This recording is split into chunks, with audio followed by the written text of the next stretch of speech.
Salam untuk semua anggota Dharma. Kembali Guru Ratu memberikan pencerahan kepada semua para sinar agar para sinar semua para anggota LAD benar-benar paham dan mengerti tentang organisasi kita. LAD itu adalah perkumpulan atau organisasi spiritual atau kerohanian yang mana kita bergerak di bidang khususnya adalah pencerahan. Jadi itu adalah kegiatan organisasi kita. Di sini para sinar tugasnya adalah lebih banyak menimba ilmu, lebih banyak menuntun ilmu, banyak mendengarkan pencerahan dari Guru Ratu, banyak melihat video-video pencerahan, saling gosok-gosok sama temennya, dan sekaligus kalian punya tugas utama adalah memberikan pencerahan kepada umat. Jadi itulah namanya pergerakan organisasi kita yang bersifat namanya kerohanian, kespiritual. Lebih kita kan organisasi kita kan bergerak di bidang spiritual dan sosial. Kita tetap ada hukum sosialnya. Hukum sosial di sini adalah kita selalu bisa juga berinteraksi kepada orang lain. Misalnya kita untuk pencerahan maupun hal-hal lahiriah. Misalnya kayak dulu kita sembako, kita nolong orang sakit. Ada mungkin tugas dharma kita di lapangan, ada hal-hal lain yang hal-hal urgent yang harus kita bantu secara fisik karena ada kejadian-kejadian yang mungkin berhubungan dengan keamanan. Kalau memang itu sudah karma kita, itu ke sosial juga. Jadi jangan nanti para sinar salah mengartikan organisasi kita seakan-akan kok tidak seperti organisasi lain seperti Yayasan Kris Bali, Laskar Balalika, Laskar PBB, maupun organisasi kebatinan atau mungkin organisasi paguyuban yang lainnya yang selama ini kita lihat kan di medsos aktif, dia mungkin tampil kemana-mana, seperti contoh ada demo, mereka ikut menyuarakan aspirasi masyarakat, menyuarakan aspirasi mereka sendiri yang berhubungan dengan adat, agama, atau lingkungan, hukum.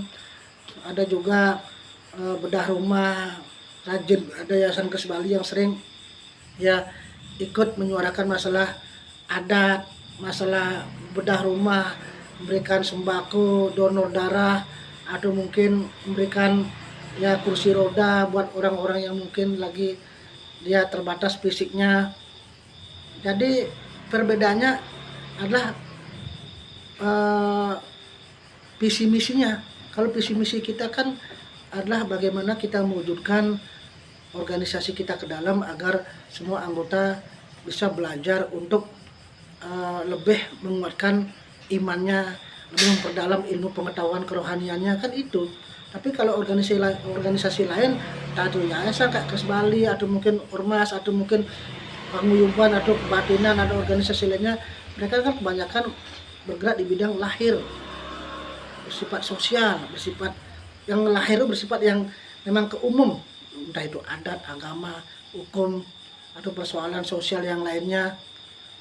Apalagi yayasan dan juga ormas, mereka itu kalau yayasan itu kan mereka mendapat dana dari pemerintah sekian puluh juta misalnya, dan juga mungkin ada donatur dari pengusaha atau mungkin donatur dari orang-orang yang mungkin dianggap mereka pernah ada ikatan saling menolong selahiriah, mungkin membackup sesuatu misalnya. Jadi karena yayasan itu karena mendapatkan dana, dia harus menyalurkan. Karena pada saat diaudit harus ada bukti bahwa yayasan ini sudah menerima sekian puluh juta, misalnya 80 juta atau 100 juta sebagai yayasan, entah itu yayasan bersifat kedaerahan, provinsi maupun nasional, kan tingkatannya beda-beda. Jadi kalau yayasan bersifat kedaerahan atau kabupaten, provinsi maupun nasional kan masing-masing beda mendapatkan dana anggaran mereka. Itu harus dilaksanakan ke lapangan, harus disalurkan, entah itu sembako, entah itu bedah rumah atau mungkin hal-hal sosial lainnya.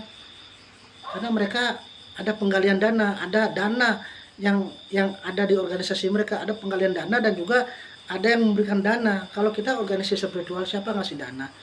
Kita bayar iuran aja para sinar secara lahir, ya menurut Ratu masih agak ya tersendat-sendat, mungkin udah tahu gimana kendalanya kalian. Ya kalau yayasan, ormas apalagi, kalau ormas itu tentunya kan mereka itu ibaratnya bukan yang kita bilang preman, memang oknum, tapi akhirnya seperti preman. Karena ormas itu kan membackingi pengusaha yang mungkin punya kegiatan usaha tidak baik, membackingi orang perebutan lahan, tanah, jadi mereka miliaran dapat uang, komisi. Kalau yayasan juga bisa begitu akhirnya. Dan juga mereka-mereka itu pun di dalam menjalankan tugas-tugasnya kadang-kadang tidak murni tulus ikhlas, karena di balik itu bisa ada tujuan politik, ada tujuan kepentingan pribadi untuk menjatuhkan musuh lawan politik, lawan pribadi, dan segala macam. Kalau kita di spiritual kan lebih banyak kita untuk belajar, menambah ilmu pengetahuan agar kita menjadi jiwa-jiwa yang lebih sadar diri sebagai manusia di hadapan Tuhan. Jadi itulah perbedaannya, makanya LHD kita terbatas anggota, karena kita di sini ada suatu ajaran pemahaman yang harus setiap anggota itu dia tak mengerti, tahu, dan mau belajar. Karena kita di LHD ini ada suatu pengetahuan, ada pengetahuan dasar, makanya hanya orang-orang yang mau niat belajar pengetahuan lah baru bisa di LHD. Beda kayak yayasan atau ormas, mereka kan tidak ada sesuatu pemahaman yang harus mereka tahu, harus mereka pelajari, harus mereka praktekkan, kan tidak ada. Makanya mereka bisa banyak anggotanya. Kalau kita kan biar sedikit tapi kualitas, kita tidak akan ikut demo gerada guduk sana sini, tidak. Karena organisasi kita ke spiritual, ke rohaniah, lebih banyak kita untuk memperbaiki sikap, memperbaiki diri. Ada kita merubah mindset pikiran kita selama ini mungkin ya jadi manusia yang mungkin kurang bersyukur, jadi lebih banyak bersyukur. Jadi lebih banyak kita memperbaiki rohani kita, mengasah rohani kita dengan cara banyak mendengarkan tutur dari pencerahan Guru Ratu, banyak gosok-gosok, banyak kita menularkan ajaran ketuhanan pada sesama. Jadi ajaran dasar kita sebenarnya sangat fundamental. Daripada kalian berada dulu ke sana tapi pikiran jiwa kalian kosong, hampa, ada masalah sedikit sudah hancur.